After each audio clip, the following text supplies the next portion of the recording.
TOEFL Integrated Writing Task. Writing based on reading and listening. For this task, you'll read a passage about an academic topic. A clock at the top right of your screen will tell you how much time you have to read. You should take notes on the passage while you read. The passage will then be removed, and you will listen to a lecture on the same topic. As you listen, you should also take notes. You will be able to see the reading passage again when it is time for you to write. You may use your notes to help you answer the question. You will then be asked to write a response that asks you about the relationship between the lecture to which you just listened and the reading passage. Using information from the reading passage and the lecture, answer the question as completely as possible. Please note that this question does not ask you for your personal opinion. Your response will be judged on the quality of your writing and on the completeness and accuracy of the content.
You just read about the three main theories regarding child language acquisition.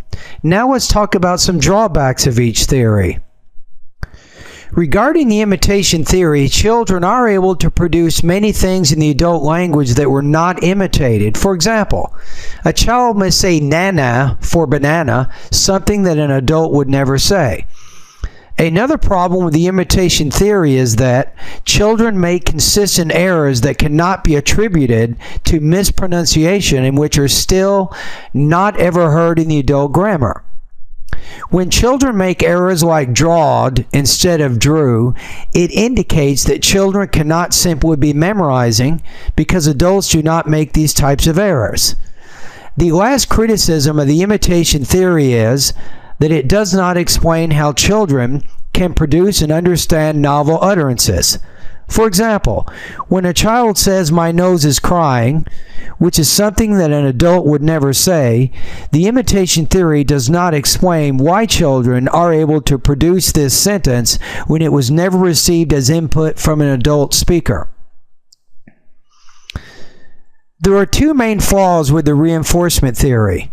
First of all, strangely enough, parents do not actually correct children's grammar as much as we might think, and they do not praise them for using proper adult grammatical constructions either.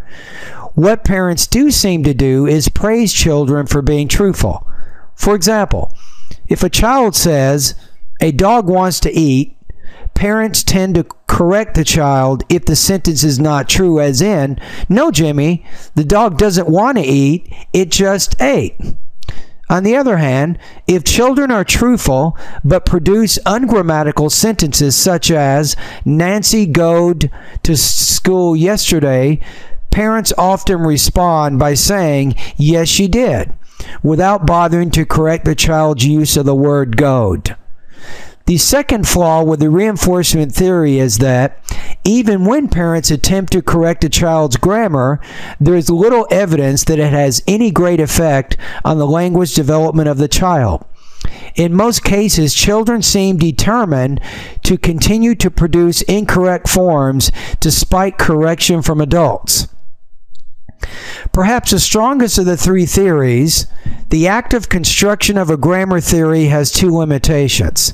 Firstly, it cannot be ignored that at least some language is acquired by imitating the sounds and words of the language of their caregivers or peers. We have all seen cases where children hear a bad word and then repeat the word at home without really knowing its meaning. Then the parents usually respond by saying, "Where did you hear that?" Secondly, all adults have corrected their children's grammar at some point, and they have also praised their children when they say something correctly. Therefore, at least some language to some degree must have been learned either because of the imitation theory or because of the correction of rules theory, or known as the reinforcement theory. Thus, even though the active constructions of rules theory seems to explain in large part how children acquire language, it cannot explain completely how children learn a language.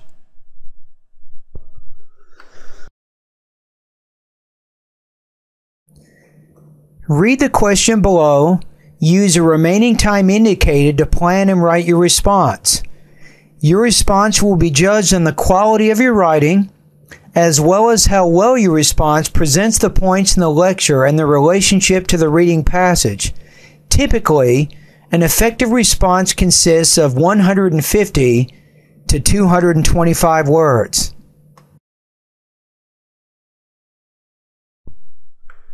How does the information in the listening passage relate to the information in the reading passage? Pause the video to write your response now.